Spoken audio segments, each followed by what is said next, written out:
पढ़ रहे थे भारत के भौतिक प्रदेश।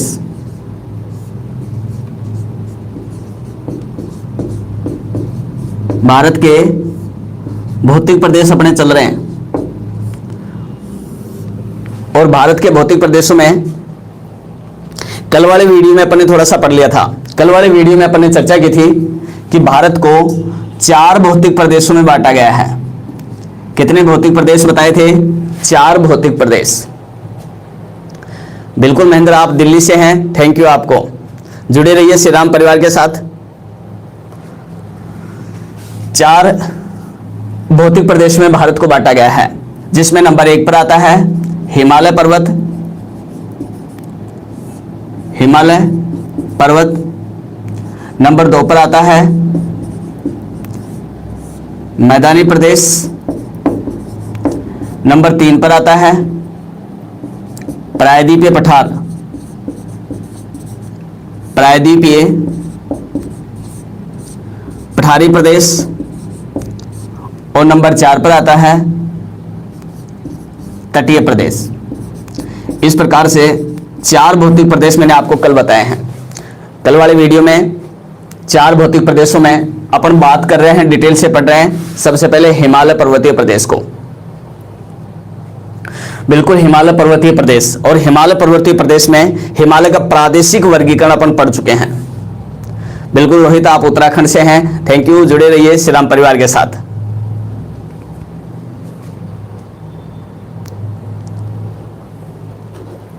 चलो देखते हैं हिमालय। हिमालय का प्रादेशिक वर्गीकरण अपन कल पढ़ चुके हैं। आज अपन बात करेंगे हिमालय का ऊंचाई के आधार पर वर्गीकरण। हिमालय का ऊंचाई के आधार पर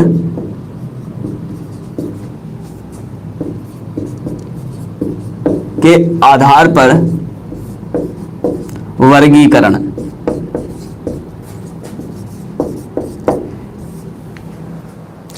तो दोस्तों, हिमालय को ऊंचाई के आधार पर 4 श्रेणियों में बांटा गया है। 4 श्रेणी है हिमालय में। कौन कौन सी श्रेणी किस प्रकार से अपन देख लेते हैं भारत के मानचित्र में।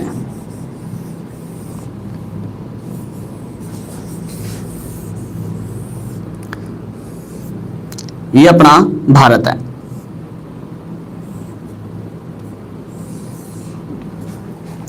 और भारत में हिमालय में सबसे ऊपर जो श्रेणी है उस श्रेणी का नाम है ट्रांस हिमालय। ये ट्रांस हिमालय।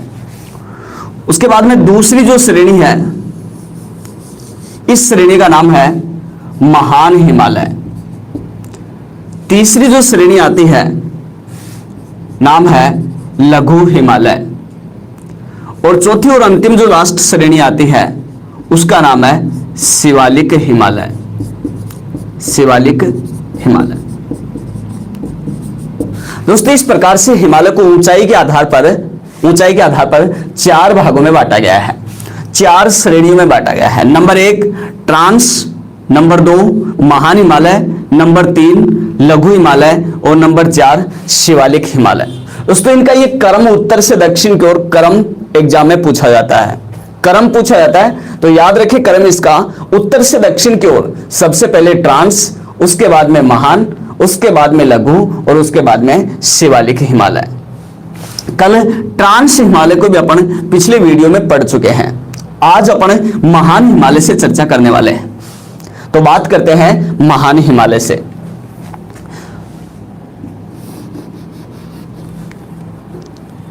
ये महान हिमालय,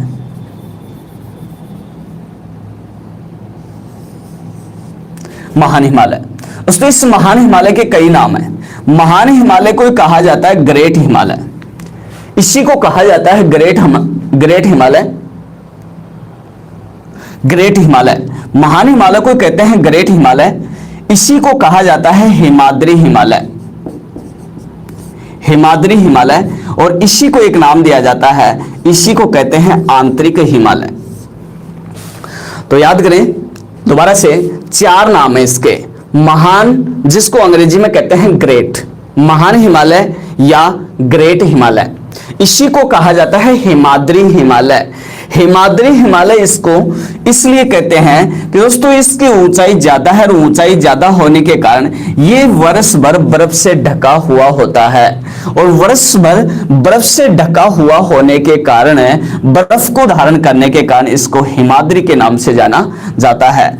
बिल्कुल इसी को कहते हैं आंतरिक हिमालय और महान, या यहां पर एक नाम और अपने इसको दे सकते हैं, बिल्कुल इसको वृहद हिमालय भी कहा जा सकता है। बिल्कुल आर्य ब्रोदर्स इसी को वृहद हिमालय भी कहा जा सकता है।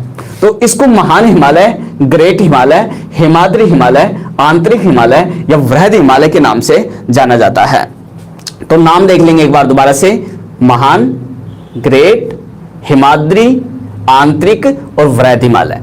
दोस्तों इस हिमालय की इस श्रेणी की औसत ऊंचाई की अगर बात करें तो इसकी औसत ऊंचाई है 6100 मीटर।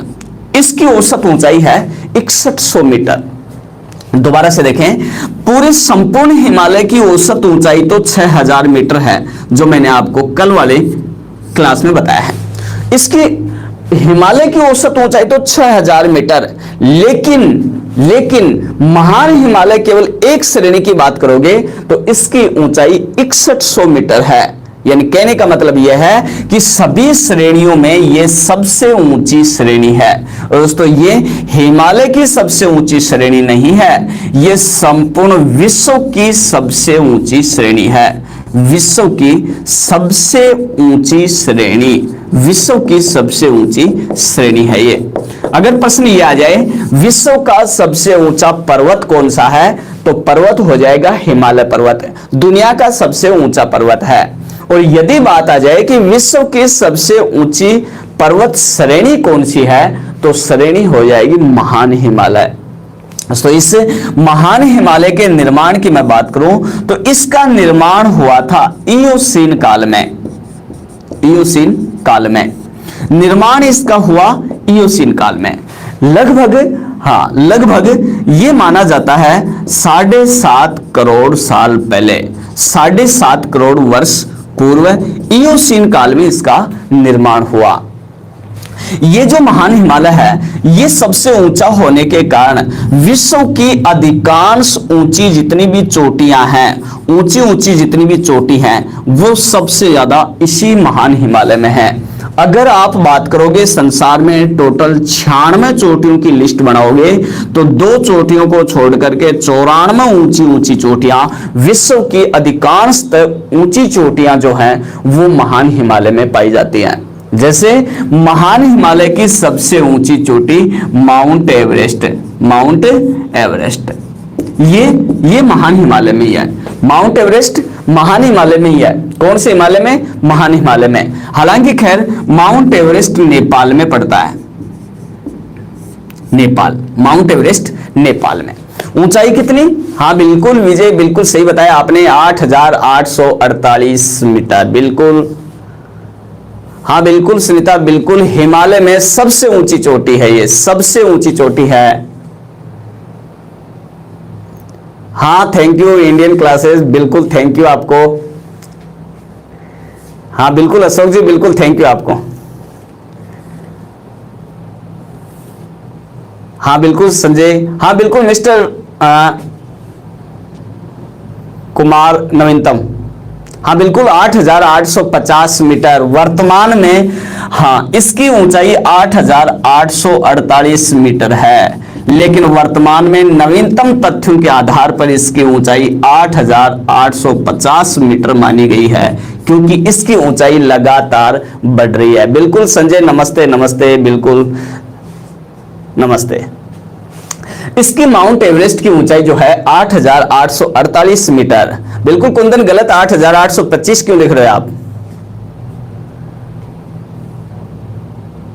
बिल्कुल वर्तमान में नेपाल में वर्तमान में 8850 मीटर। अगर नवीनतम तथ्यों के अनुसार कभी एग्जाम में पूछ लिया जाए तो सही उत्तर होगा 8850 मीटर। जबकि एनसीईआरटी में आज भी इसी ऊंचाई का उल्लेख है। दोस्तों ये दूसरे नंबर पे अगर अपन बात करें तो कंचनजंगा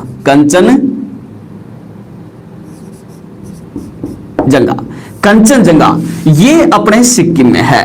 कंचनजंगा सिक्किम में। और ये जो कंचनजंगा सिक्किम में है, ये भारत की सबसे ऊंची चोटी, ऊंचाई इसकी है 8,598 मीटर। दोस्तों ये भारत की सबसे ऊंची चोटी है। भारत की सबसे ऊंची चोटी यानी, सॉरी एक बार दोबारा से बोल रहा हूं मैं, कि अगर डायरेक्ट प्रश्न एग्जाम में आ जाए भारत की सबसे ऊंची चोटी कौन सी है, तो फिर उत्तर K2 होगा। ये ट्रांस हिमालय में पड़ती है, ट्रांस हिमालय में। और अगर प्रश्न आ जाए कि पूर्णतः भारत में स्थित भारत की सबसे ऊंची चोटी कौन सी है, तो पूर्णतः भारत में स्थित भारत की सबसे ऊंची चोटी कंचनजंगा, ये पूर्णतः भारत में है, जिसकी ऊंचाई 8,598 मीटर है। उसके बाद में अगर बात करें अपन नंगा पर्वत, नंगा पर्वत, दोस्तों ये नंगा पर्वत जो है ये जम्मू कश्मीर में पड़ता है, J&K में नंगा पर्वत है। ऊंचाई 8,126 मीटर, 8,126 मीटर। बात करें नंदा देवी की, नंदा देवी उत्तराखंड में, और इसकी ऊंचाई है 7,817 मीटर, 7,817 मीटर। दोस्तों ये जितनी भी ऊंची ऊंची चोटियां हैं, चाहे माउंट एवरेस्ट हो, कंचनजंगा हो, नंगा पर्वत हो, नंदा देवी हो, नामचा बरवा हो, मक्कालू हो, धौलागिरी हो, जितनी भी ऊंची ऊंची चोटियां हैं वो अधिकांशतः ऊंची ऊंची चोटियां महान हिमालय में स्थित हैं। और ऊंचाई अधिक होने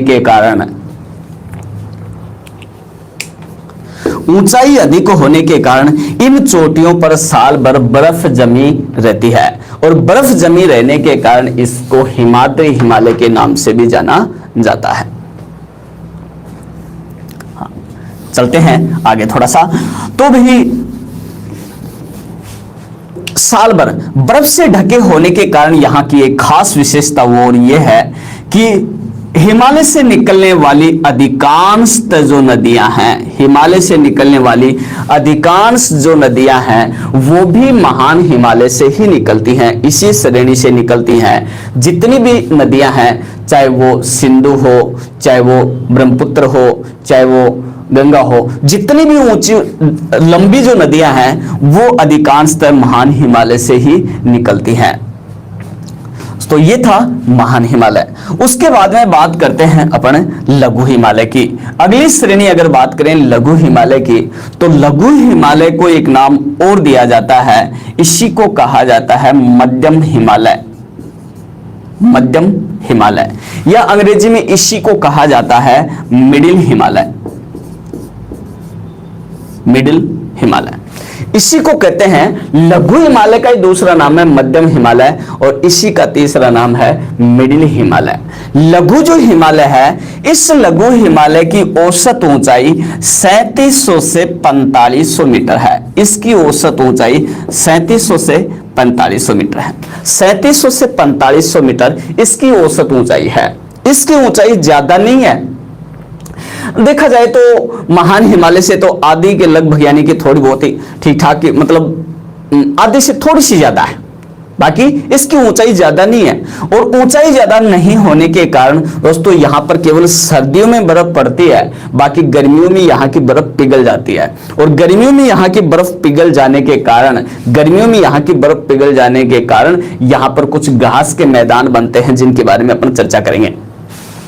यहाँ पर सर्दियों में बर्फ जमती है, गर्मियों में बर्फ पिघल जाती है, जिसके परिणाम स्वरूप यहाँ पर सबसे ज्यादा पर्वत पर्यटन शहर पाए जाते हैं, उनकी भी अपन चर्चा करेंगे। ऊंचाई इसकी 3700 से 4500 मीटर है। दोस्तों इसका निर्माण की मैं बात करूं तो इसका निर्माण मायोसीन काल में हुआ था, मायोसीन युग में, मायोसीन युग या मायोसीन काल। और यह माना जाता है आज से 3.5 करोड़ साल पहले, 3.5 करोड़ वर्ष पूर्व मायोसीन काल में 3.5 करोड़ साल पहले मध्यम हिमालय या मिडिल हिमालय का निर्माण हुआ। मायोसीन काल में, बिल्कुल मायोसीन काल में इसका निर्माण हुआ। दोस्तों ये जो लघु हिमालय है, ये लघु हिमालय अपने पर्वत पर्यटन शहरों के लिए, पर्वत पर्यटन शहरों के लिए सबसे ज्यादा पूरे भारत में प्रसिद्ध है। सबसे ज्यादा जो पर्वत पर्यटन शहर हैं वो इसी लघु हिमालय, मिडिल हिमालय, मध्यम हिमालय पर बसे हुए हैं। कौन कौन से हैं इनकी भी अपन थोड़ी बहुत चर्चा कर लेते हैं।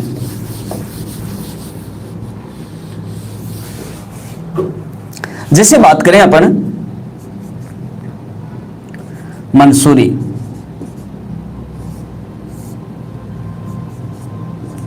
नैनीताल, रानीखेत,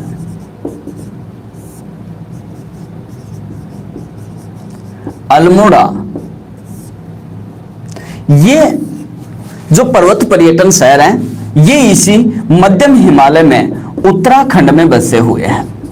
उत्तराखंड के पर्वत पर्यटन शहर जो हैं मंसूरी, नैनीताल, रानीखेत, अल्मोड़ा मध्यम हिमालय में बसे हुए हैं। अगर बात करें हिमाचल प्रदेश वाले पर्वत पर्यटन शहरों की तो शिमला है। ये पर्वत पर्यटन शहरों के रूप में प्रसिद्ध है। मनाली है।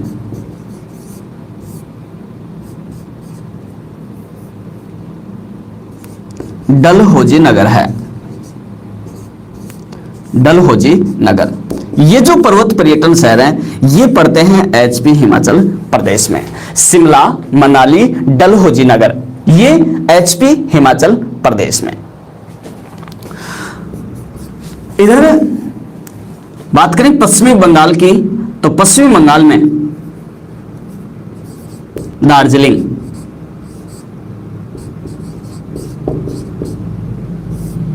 और क्लिंगपोंग,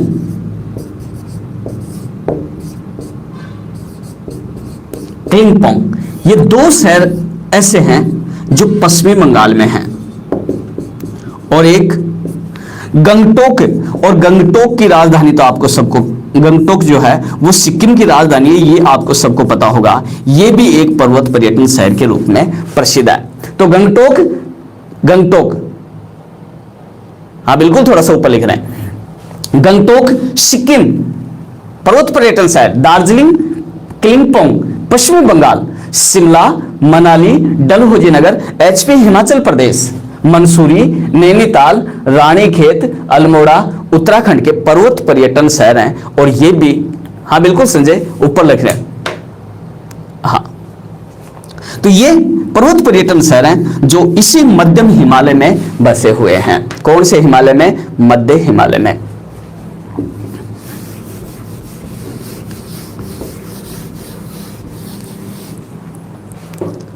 उसके बाद में अपन बात करेंगे इस मध्यम हिमालय में कुछ घास के मैदान हैं। यहां पर कुछ घास के मैदान बनते हैं, घास के मैदान। और ये घास के मैदान भी बहुत सारी बार एग्जाम में पूछे जाते हैं। ये मध्यम हिमालय में जैसे बर्फ पिघलती है मध्यम हिमालय में कुछ घास के मैदान बनते हैं। और उन घास के मैदानों में पशुपालक जो है वो अपने पशुओं को चराते हैं। ये घास के जो मैदान हैं इनको जम्मू कश्मीर में कहा जाता है मरग,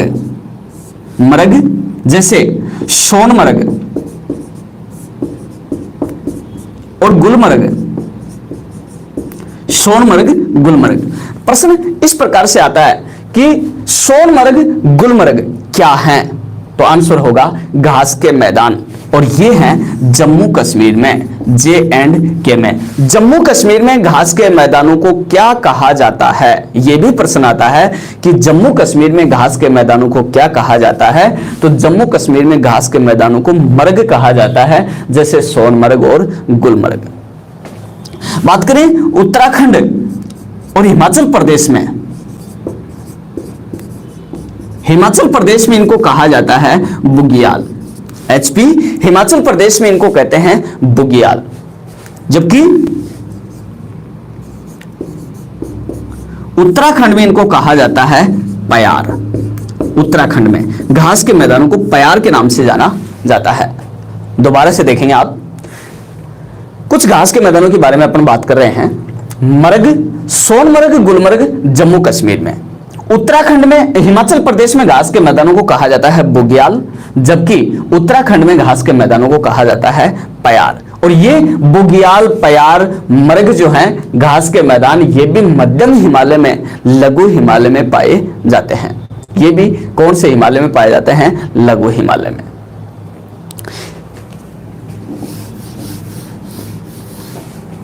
उसके बाद में अपन बात करते हैं शिवालिक हिमालय की।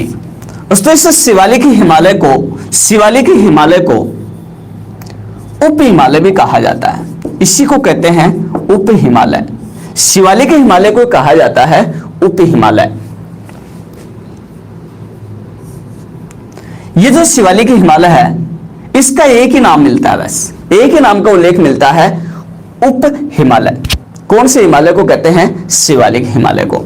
और ये जो शिवालिक हिमालय है, इसकी औसत ऊंचाई 900 से 1300 मीटर के मध्य मानी जाती है। इसकी औसत ऊंचाई मानी जाती है 900 से 1300 मीटर के मध्य। बिल्कुल विजयपाल, बिल्कुल 1200, 1300।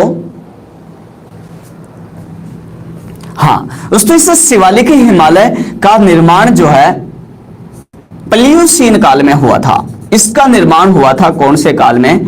प्लियोसीन काल में। और ये जो प्लियोसीन काल है, ये आज से 150 करोड़ साल पहले माना जाता है, 150 करोड़ वर्ष पूर्व है प्लियोसीन काल। और अभी अपने देखा सभी के बारे में, महान हिमालय इयोसीन काल में 7.5 करोड़ साल पहले बना, लघु हिमालय मायोसीन काल में 3.5 करोड़ साल पहले बना, और शिवालिक हिमालय प्लियोसीन काल में 1.5 करोड़ वर्ष पूर्व बना। और बिल्कुल महेश पारिक ने बिल्कुल सही बात पकड़ी है, यह हिमालय की सबसे नवीनतम श्रेणी है। हिमालय की सबसे नवीनतम श्रेणी है कौन सी? शिवालिक हिमालय। दोस्तों प्रश्न अगर एग्जाम में पूछ लिया जाए कि हिमालय की सबसे नवीनतम श्रेणी कौन सी है, तो हिमालय की सबसे नवीनतम श्रेणी है कौन सी? शिवालिक हिमालय। ये हिमालय की सबसे नवीनतम श्रेणी है। और दोस्तों मैं आपको बता दूं, यहां पर ये हिमालय की नहीं, ये पूरे विश्व की सबसे नवीनतम श्रेणी है। पूरे संसार की सबसे नवीनतम श्रेणी है कौन सी? शिवालिक हिमालय। दोबारा से आप देखेंगे, विश्व की सबसे ऊंची श्रेणी तो आ जाएगी कौन सी? महान हिमालय। विश्व की सबसे नई श्रेणी आ जाएगी कौन सी? शिवालिक हिमालय। दोस्तों ये जो शिवालिक हिमालय है, ये हिमालय से आने वाले अवसाद तलछट, जिसको कहें अवसाद, के जमाव से इसकी उत्पत्ति मानी जाती है। हिमालय से जो मलबा बहकर के आता है, उसी के जमाव से शिवालिक की उत्पत्ति मानी जाती है। वर्तमान में हिमालय से आने वाली नदियों ने इसको जगह जगह से काट दिया है, इसलिए ये वर्तमान में कटा फटा पर्वत है। कटा फटा पर्वत, और कटा फटा पर्वत के रूप में विद्यमान शिवालिक हिमालय पर, शिवालिक हिमालय। हाँ बिल्कुल अनिल, बिल्कुल ये प्रश्न एग्जाम में पूछा गया होगा। मैं आपको बता देता हूं कि ये जो मैं पढ़ा रहा हूं, यहीं से सबसे ज्यादा क्वेश्चन एग्जाम में आते हैं, और मैं सभी एग्जाम को ध्यान में रखते हुए ही पढ़ाता हूं। हाँ, अब आप इस टॉपिक को पढ़ोगे तो उसके बाद में जब एग्जाम दोगे तब आपको पता चलेगा। नदियों की बात करते हैं, बिल्कुल नदियों की बात करते हैं। कैलाश, नदियों की अगर बात करते हैं तो शिवालिक हिमालय से, शिवालिक हिमालय पर बर्फ तो जमती नहीं है, बर्फ तो यहां पर जमती नहीं है, जबकि यहां पर जब बारिश होती है तो यहां से कुछ छोटी नदियां निकलती हैं, जिसमें 2 नदियों के नाम यहां पर अपन उल्लेखित कर सकते हैं। एक नदी घग्गर जो अपने राजस्थान की तरफ आती है, घग्गर नदी, और दूसरी हिंडन नदी। बिल्कुल घग्गर और हिंडन 2 नदियां यहां से निकलती हैं। बिल्कुल घग्गर और हिंडन, पो लुधियाना, बिल्कुल आपने सही बताया है, घग्गर और हिंडन 2 नदियां यहां से निकलती हैं। कौन से हिमालय से? शिवालिक हिमालय से। हालांकि खैर यहां पर बर्फ नहीं जमती है, लेकिन बरसात के दौरान यहां से 2 नदियां निकलती हैं। बिल्कुल मोहित, बिल्कुल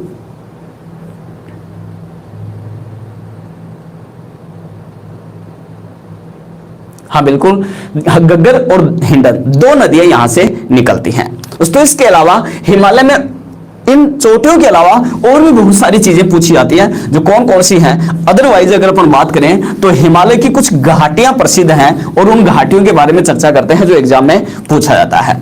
हिमालय की घाटियां,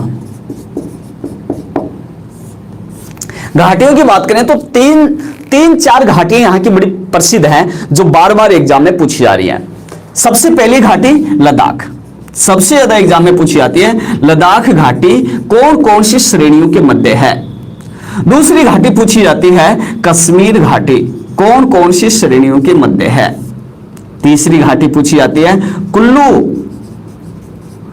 कांगड़ा की घाटी, कुल्लू कांगड़ा की घाटी। और चौथी घाटी पूछी जाती है दून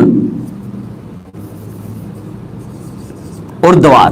पहले मैं द्वार लिखता हूं फिर दून, ये घाटियां हैं। हिमालय में कुछ मुख्य घाटियां हैं जो सबसे ज्यादा पूछी जाती हैं। सबसे पहले लद्दाख घाटी, याद रखें ट्रांस हिमालय और महान हिमालय के मध्य है। ट्रांस हिमालय, ये ट्रांस हिमालय और महान हिमालय के बीच में लद्दाख बसा हुआ है। ये बसा हुआ है यहां पर लद्दाख बसा हुआ है। और लद्दाख बसा होने के कारण इसको लद्दाख घाटी कहते हैं, लद्दाख घाटी। और ये प्रश्न आ जाता है कि लद्दाख घाटी कौन कौन सी श्रेणियों के मध्य है। तो प्रश्न आएगा लद्दाख घाटी कौन कौन सी श्रेणियों के मध्य है, तो ऑप्शन उत्तर होगा ट्रांस हिमालय और महान हिमालय के मध्य। कश्मीर घाटी दोस्तों ये महान हिमालय और फिर थोड़ा सा नीचे उतर के आते हैं तो दूसरी श्रेणी आती है लघु हिमालय। महान हिमालय और लघु हिमालय के बीच में ये कश्मीर है, इसको कहते हैं कश्मीर घाटी। उसके बाद में इधर हिमाचल की तरफ चलोगे तो ये महान हिमालय और लघु हिमालय के बीच में ही, महान हिमालय और लघु हिमालय के बीच में ही यहां पर घाटी आती है जिसको कहते हैं कुल्लू कांगड़ा की घाटी। बिल्कुल नेहरू फार, बिल्कुल यहां पर याक पशु पाया जाता है। ध्रुवीय, ये पूरा का पूरा बर्फीला क्षेत्र है, बर्फीले क्षेत्र में यहां पर पाया जाता है।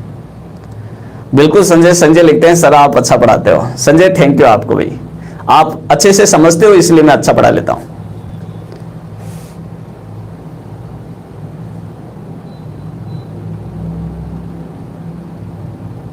मोहित इन दोनों के बीच में दूरी फिक्स नहीं होती। हाँ बिल्कुल, जैसे नहीं फूलों की घाटी आपको बताते हैं। एक घाटी और फूलों की घाटी, फूलों की घाटी। हाँ बिल्कुल बता रहा हूं मैं अभी, देखते हैं। ये दोस्तों फूलों की घाटी भी महान हिमालय और लघु हिमालय के बीच में, महान हिमालय और लघु हिमालय के बीच में ये फूलों की घाटी, ये उत्तराखंड में पड़ती है। उत्तराखंड में फूलों की घाटी महान हिमालय और लघु हिमालय के बीच में मध्य में स्थित है। कुल्लू कांगड़ा की घाटी ये महान हिमालय और लघु हिमालय के बीच में एचपी हिमाचल प्रदेश में पड़ती है, एचपी हिमाचल प्रदेश।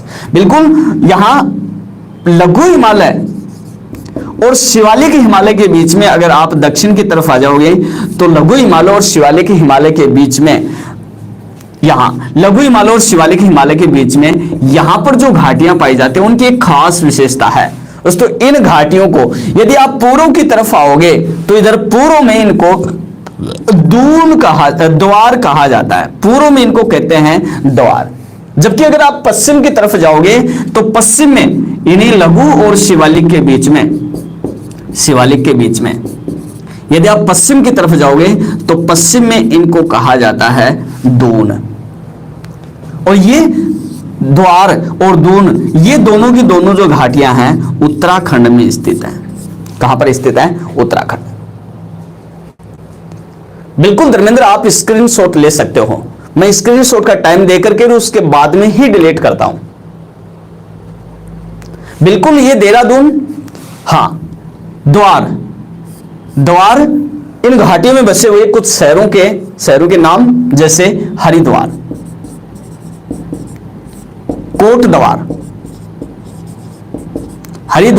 कोटद्वार, ये हरिद्वार कोटद्वार द्वार घाटी के कारण ये नाम पड़े हैं। और ये दोनों के दोनों जो हैं वो उत्तराखंड में पड़ती हैं। दून की बात करें तो जैसे देहरादून,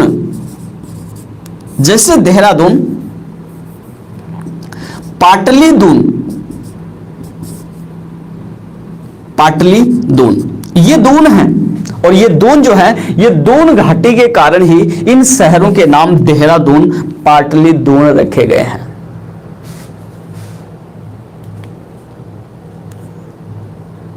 हाँ संजय बिल्कुल, थैंक यू आपको। अनिल बिल्कुल, दून, देहरादून, बिल्कुल आरजे ब्रदर्स। कोट द्वार है, कोटली दून नहीं है। कोट द्वार है, कोटली दून नहीं है।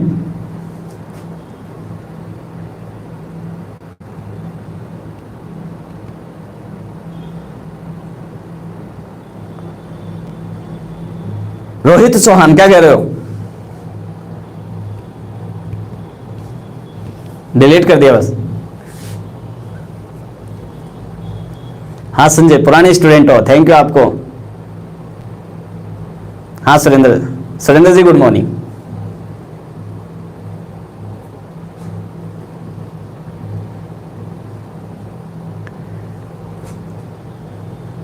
Vicky, Vicky thank you. हाँ Suman ji good morning, thank you आपको।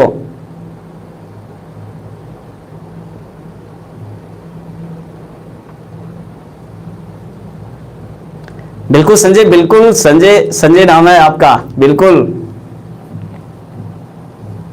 हाँ सरिता, एक बार दोबारा से समझा रहा हूं मैं।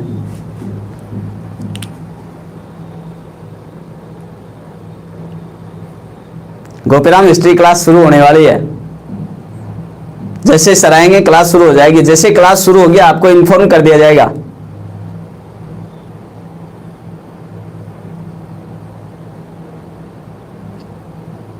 हाँ दोबारा से बता रहा हूं मैं, ये घाटियां देखेंगे आप, लद्दाख घाटी ट्रांस हिमालय और लघु हिमालय के बीच में स्थित है। लद्दाख वर्तमान में अलग से केंद्र शासित प्रदेश बन गया है। कश्मीर घाटी, कश्मीर घाटी, कश्मीर घाटी महान हिमालय और लघु हिमालय के बीच में स्थित है। यहां पर जम्मू कश्मीर अलग से केंद्र शासित प्रदेश बन गया है। बिल्कुल Manju Saini good morning, thank you आपको। हाँ बिल्कुल सुरेंद्र, एक बार फिर से। कुल्लू कांगड़ा की घाटी महान हिमालय और लघु हिमालय के बीच में है, हिमाचल प्रदेश में है। द्वार लघु और शिवालिक के बीच में है और पूर्व की तरफ द्वार कहते हैं, जैसे हरिद्वार, कोटद्वार उत्तराखंड में है दोनों। दून लघु और शिवालिक पश्चिम में इन घाटियों को दून कहा जाता है, जैसे देहरादून, पाटलिदून दोनों उत्तराखंड में है। फूलों की घाटी महान और लघु हिमालय के मध्य उत्तराखंड में पड़ती है। विश्व प्रसिद्ध फूलों की घाटी, जिसको यूनेस्को द्वारा विश्व विरासत सूची का दर्जा दिया गया है। फूलों की घाटी केवल देखा जाए तो भारत में ये एक ही घाटी यहां पर ऐसी है जिसमें विभिन्न प्रकार के कम से कम 1500 प्रकार के फूलों की प्रजातियां पाई जाती हैं। बहुत ही विश्व पटल पर बहुत ही फेमस है फूलों की घाटी, जो महान हिमालय और लघु हिमालय के मध्य स्थित है। देखते हैं थोड़ा सा और आगे, तो इसकी स्क्रीनशॉट आप ले सकते हो। अब बात करते हैं हिमालय के दर्रों की बात करेंगे। ये भी बहुत प्रसिद्ध है हिमालय के दर्रे, यहां से बहुत सारे एग्जाम में प्रश्न आता है।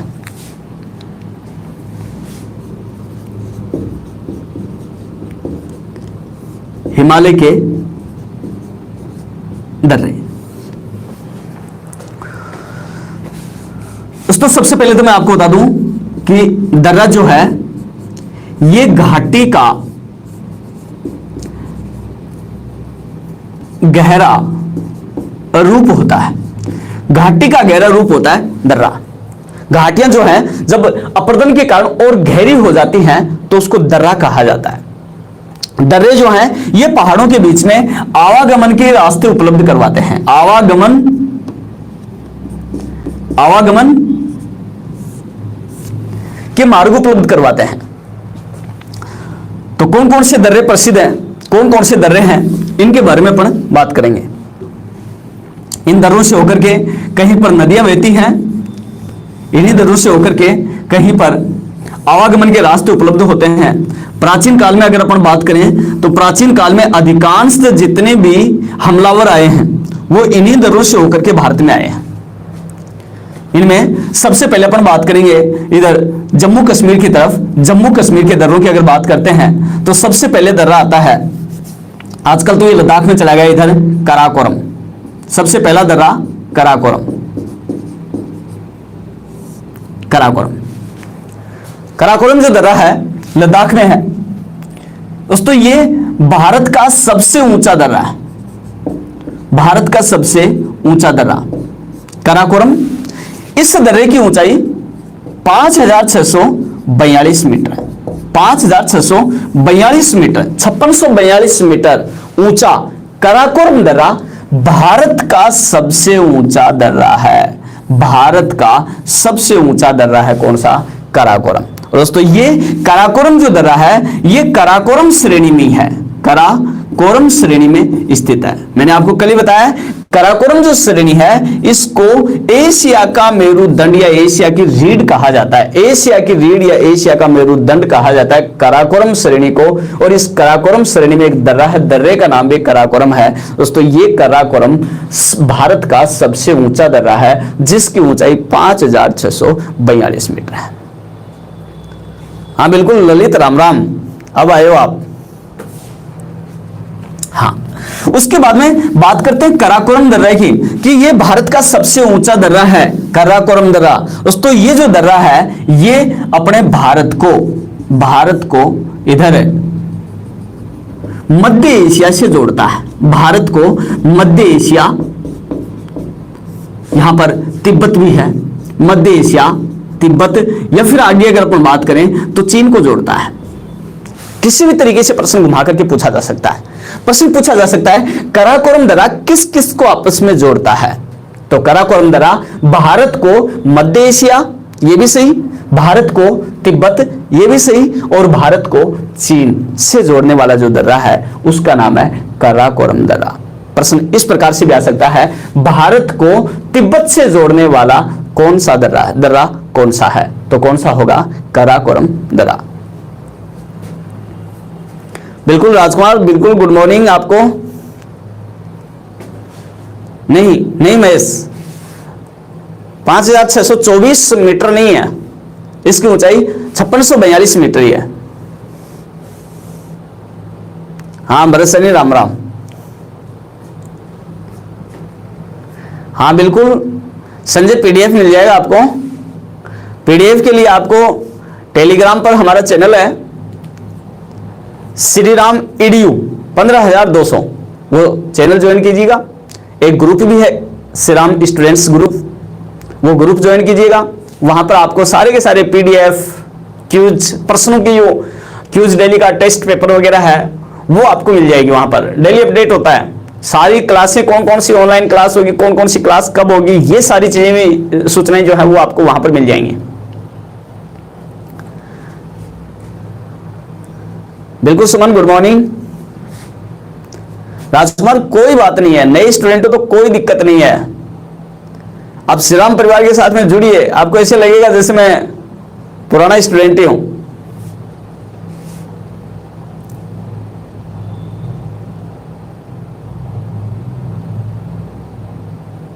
हाँ कैलाश, मैं चैनल का नाम लिख देता हूं।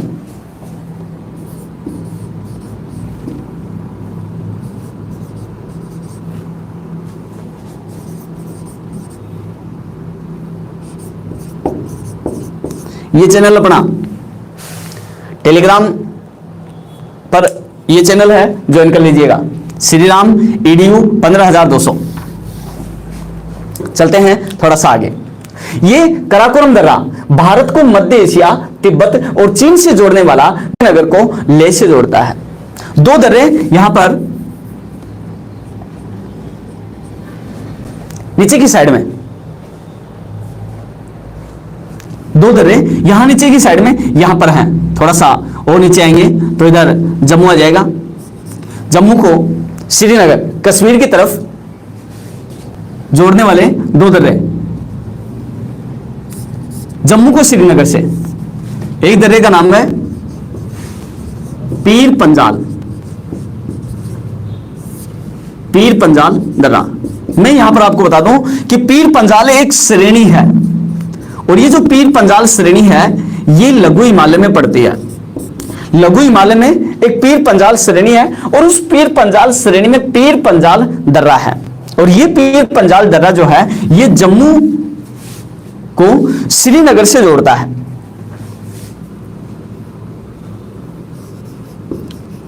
जम्मू को श्रीनगर से जोड़ने वाला जो दर्रा है नाम है पीर पंजाल। उसके बाद में इधर चलते हैं, जम्मू को श्रीनगर से जोड़ने वाला एक दर्रा और है, दर्रे का नाम है बनिहाल,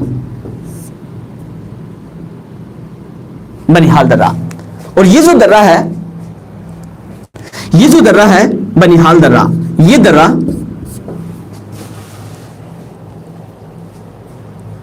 बनिहाल जो दर्रा है ये दर्रा भी जम्मू को श्रीनगर से जोड़ता है, जम्मू को श्रीनगर से जोड़ता है बनिहाल दर्रा। दोस्तों इस बनिहाल दर्रे से होकर के NH44 गुजरता है, इसी बनिहाल दर्रे से होकर के गुजरता है NH44। और इस दर्रे में NH44 पर एक सुरंग बनी हुई है और उस सुरंग का नाम है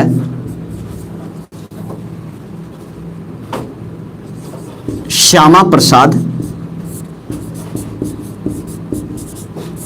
मुखर्जी, श्यामा प्रसाद मुखर्जी सुरंग, श्यामा प्रसाद मुखर्जी सुरंग।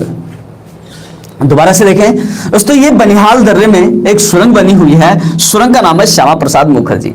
या NH44 पर एक सुरंग बनी हुई है जिसका नाम है श्यामा प्रसाद मुखर्जी सुरंग।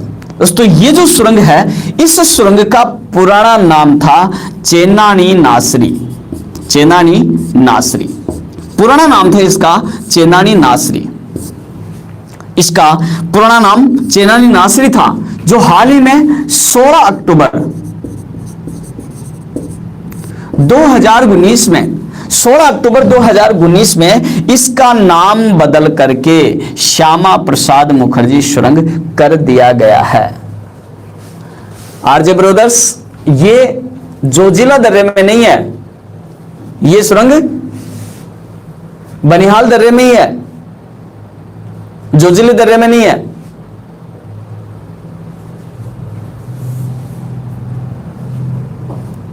हाँ 16 अक्टूबर है, बिल्कुल संजय, बिल्कुल 16 अक्टूबर 2019 में इसका नाम बदल के कर दिया श्यामा प्रसाद मुखर्जी। इस सुरंग का उद्घाटन किया गया था 2 अप्रैल 2017 में, 2 अप्रैल 2017 में इसका उद्घाटन किया गया था प्रधानमंत्री श्री नरेंद्र मोदी के द्वारा। नरेंद्र मोदी के द्वारा इसका उद्घाटन किया गया था 2 अप्रैल 2017 को।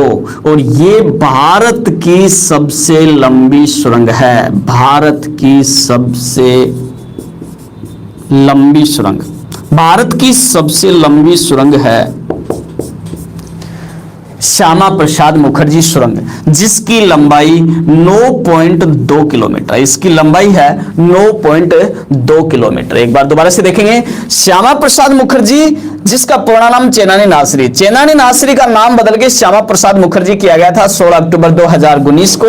इस श्यामा प्रसाद मुखर्जी सुरंग का उद्घाटन किया गया था 2 अप्रैल 2017 को प्रधानमंत्री श्री नरेंद्र मोदी द्वारा, देश के प्रधानमंत्री के द्वारा।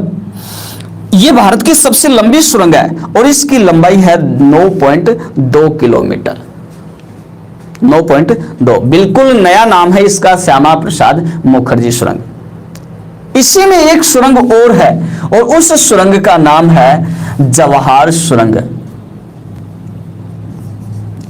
जवाहर सुरंग।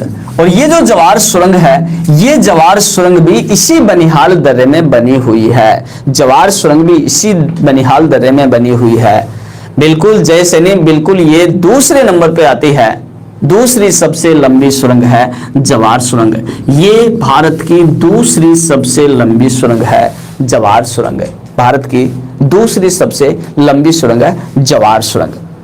और ये भी बनिहाल दर्रे में बनी हुई है, NH44 पर बनी हुई है।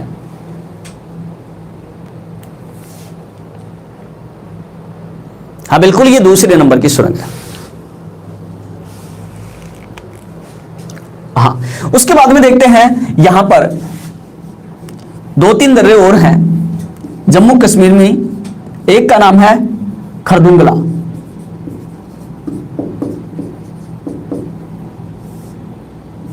एक का नाम है आघिल,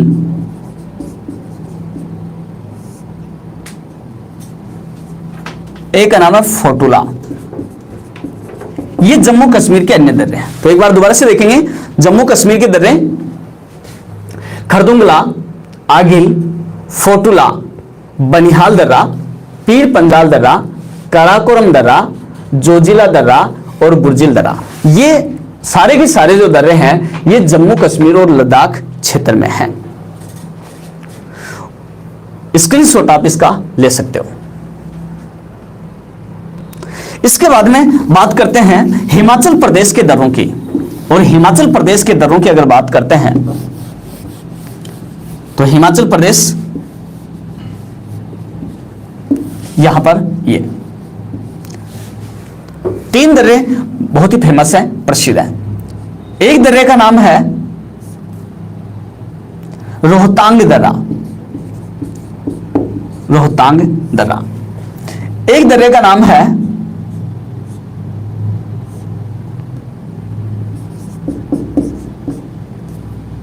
बारालाचा, इसको बारालाचा या बड़ा लाचा भी कहते हैं, बारालाचा या बड़ा लाचा। एक दर्रा यहां पर है और दर्रे का नाम है सिपकिला दर्रा।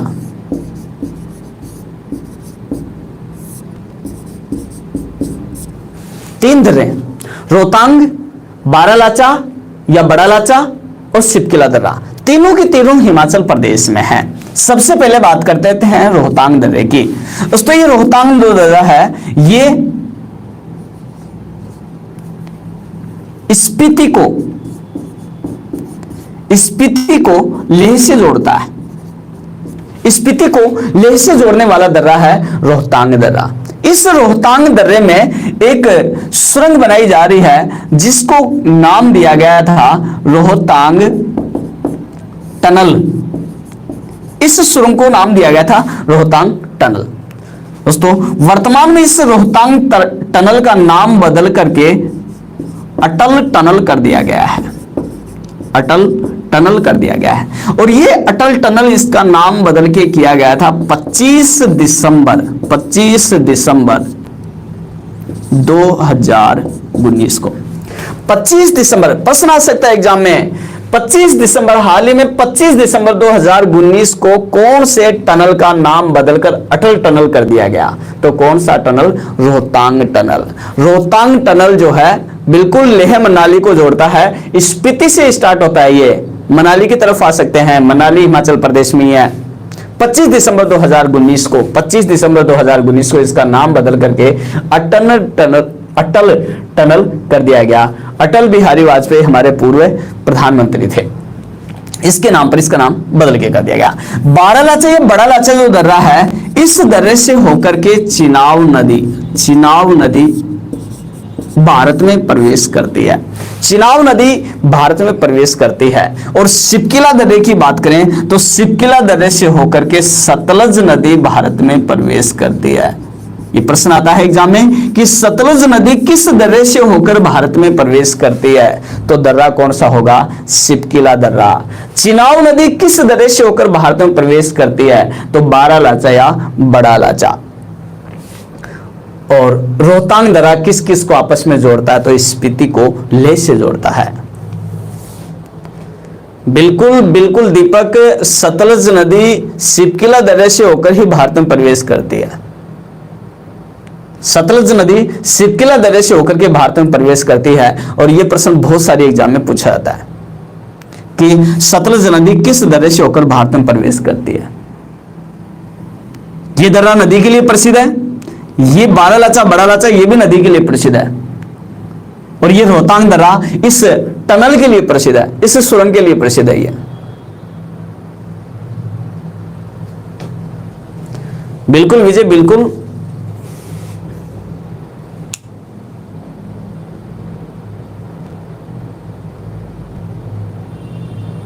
चलो देखते हैं आगे। तो हिमाचल प्रदेश में 3 दर्रे हैं, दोबारा से बता देता हूं, रोहतांग, बारालाचा और शिवकिला। उसके बाद में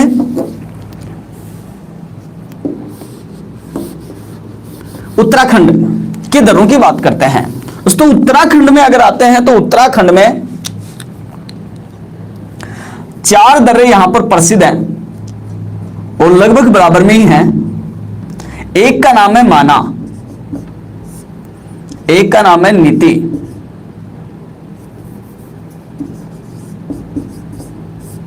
एक का नाम है लिपुलेख, एक का नाम है मुरलिंगला। 4 दर्रे, माना, नीति, लिपुलेख, मुरलिंगला। और चारों के चारों जो दर्रे हैं, चारों के चारों दर्रे कैलाश मानसरोवर की यात्रा के लिए, कैलाश मानसरोवर की यात्रा के लिए प्रसिद्ध है। चारों दर्रों से होकर के कैलाश मानसरोवर की यात्रा की जाती है। दर्रे का मतलब मैंने आपको पहले बताया है, कैलाश दर्रे का मतलब पहले बताया, घाटियों का गहरा रूप दर्रा कहलाता है। उत्तराखंड में है माना, नीति, लिपुलेख, तीनों चारों के चारों जो दर्रे हैं ये उत्तराखंड के दर्रे हैं, उत्तराखंड के दर्रे। दोबारा से एक बार देख लेंगे, माना, नीति, लिपुलेख, मुरलिंगला, ये चारों के चारों जो दर्रे हैं ये उत्तराखंड के दर्रे, और इनसे होकर के कैलाश मानसरोवर की यात्रा की जाती है।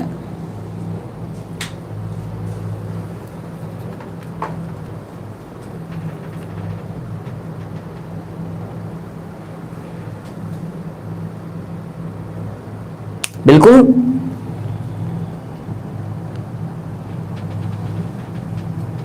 ये 4 दर्रे हैं, बिल्कुल 4 दर्रे हैं। हाँ, उसके बाद में उत्तराखंड के बाद में चलते हैं, इधर आते हैं आगे सिक्किम की तरफ। सिक्किम में 2 दर्रे प्रसिद्ध हैं,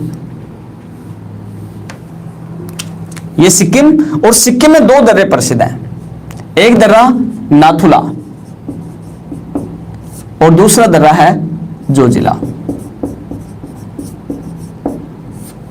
नाथुला और जोजिला दोनों दर्रे सिक्किम में।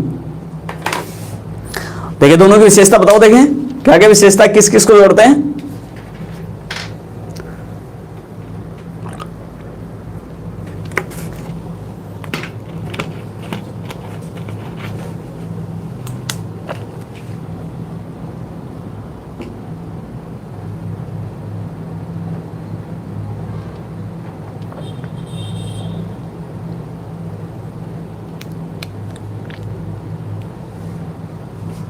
हाँ बिल्कुल, आरजे ब्रोदर्स ने बताया नाथुला दर्रा भारत को चीन से जोड़ता है। बिल्कुल सही उत्तर आपका, एकदम बिल्कुल भारत को चीन से जोड़ता है।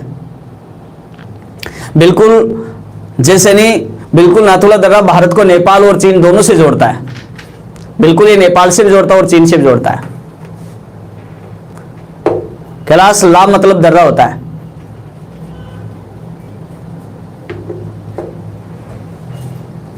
महेश कटारिया, महेश अभी जो जिले की बात कर रहे हो,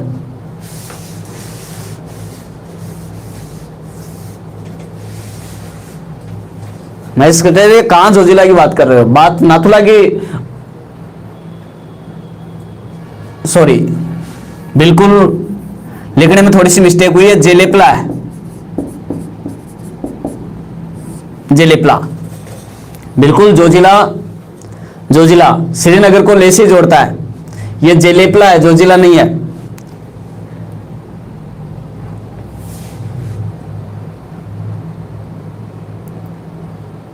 हाँ बिल्कुल जेलेपला है। हाँ तो देखते हैं दोनों के बारे में।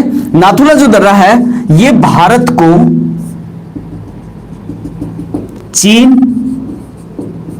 और नेपाल से जोड़ता है, चीन और नेपाल से जोड़ता है नाथुला दर्रा।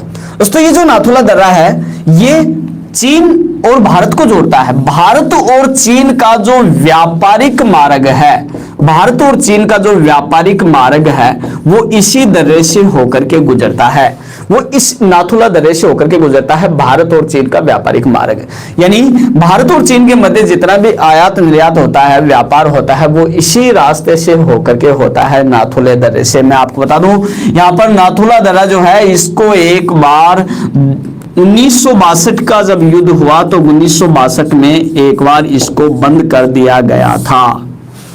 उसके बाद काफी प्रयासों के बाद इसको कई बार बंद किया जा चुका है, लेकिन 2006 में इसको पुनः खोल दिया गया। तब से लेकर के आज तक ये लगातार चालू है। हाँ बिल्कुल 2006 में खोला गया, बिल्कुल हेमंत 2006 में। और ये दोनों के दोनों जो दर्रे हैं, नाथुला और जेलेपला, दोनों के दोनों दर्रे जो हैं वो सिक्किम में, सिक्किम में दोनों।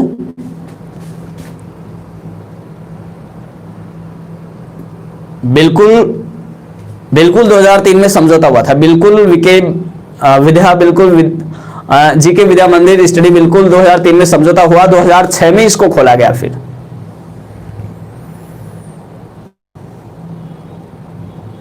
हाँ देखते हैं आगे। ये भारत और नेपाल को भी जोड़ता है। कुछ समय पहले इस दर्रे का उपयोग इधर नेपाल से होते हुए कैलाश मानसरोवर की यात्रा के लिए भी किया गया था।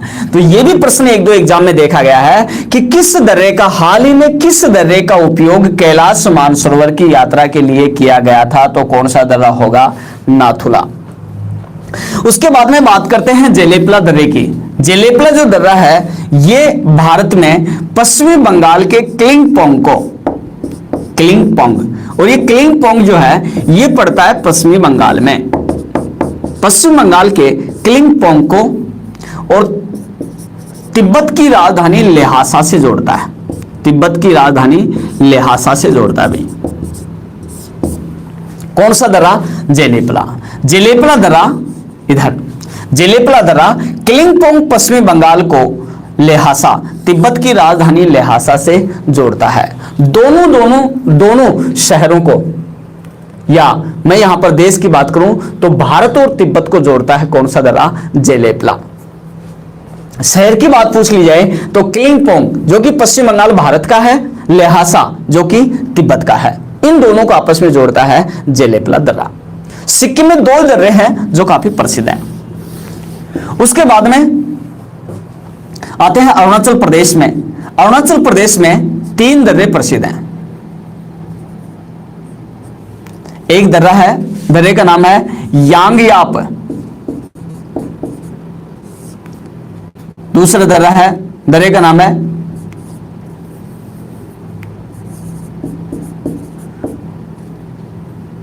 बोमडिला, और एक दर्रा है, दर्रे का नाम है डिफू। 3 दर्रे यांगयाप। दोस्तों ये जो यांगयाप दर्रा है, ये दर्रा, इस दर्रे से होकर के ब्रह्मपुत्र नदी भारत में प्रवेश करती है। कौन सी नदी? ब्रह्मपुत्र नदी। ब्रह्मपुत्र नदी, प्रश्न आता है ब्रह्मपुत्र नदी किस दर्रे से होकर के भारत में प्रवेश करती है? तो कौन सा होगा? यांगयाप। बोमडिला जो दर्रा है ये अरुणाचल प्रदेश को, और अरुणाचल प्रदेश में एक घाटी है जिसको कहते हैं तवांग घाटी। तवांग घाटी को तिब्बत से जोड़ता है। और इधर ये जो डिफू दर्रा है ये अरुणाचल प्रदेश को म्यांमार से जोड़ता है। दोबारा से देखें तीनों के बारे में। यांगयाप दर्रे से ब्रह्मपुत्र नदी भारत में प्रवेश करती है। बोमडिला जो दर्रा है ये तवांग घाटी को तिब्बत से जोड़ता है। डिफू जो दर्रा है अरुणाचल प्रदेश को म्यांमार से जोड़ता है। और लास्ट चलते हैं मणिपुर का दर्रा। और मणिपुर का जो दर्रा है, एक ही दर्रा है, दर्रे का नाम है तुजू दर्रा। मणिपुर में एक ही दर्रा है जिसका नाम है तुजू दर्रा। और ये जो दर्रा है ये मणिपुर को म्यांमार से जोड़ता है। मणिपुर को म्यांमार से जोड़ता है। कौन सा दर्रा? तुजू दर्रा। मणिपुर में एक ही दर्रा है जिसका नाम है तुजू दर्रा। अरुणाचल प्रदेश में 3 दर्रे हैं, डिफू, बोमडिला, यांगयाप। सिक्किम में 2 दर्रे हैं, नाथुला, जेलेपला। इधर उत्तराखंड में 4 दर्रों की चर्चा की है, माना, नीति, लिपुलेख, मुरलिंगला। इधर हिमाचल प्रदेश में 3 की चर्चा की है अपने, रोहतांग, बारालाचा, शिपकिला। और इधर जम्मू कश्मीर की तरफ अपने 8 दर्रों की बात की है, जिसमें कराकोरम, जोजिला, बुर्जिला, पीर पंजाल, बनिहाल, एक आघिल, फोटुला और एक खरदुंगला। ये इस प्रकार से दोस्तों ये हिमालय के मुख्य मुख्य दर्रे हैं। और इन्हीं दर्रों के साथ में हिमालय का टॉपिक अपना कंप्लीट, हिमालय का टॉपिक कंप्लीट।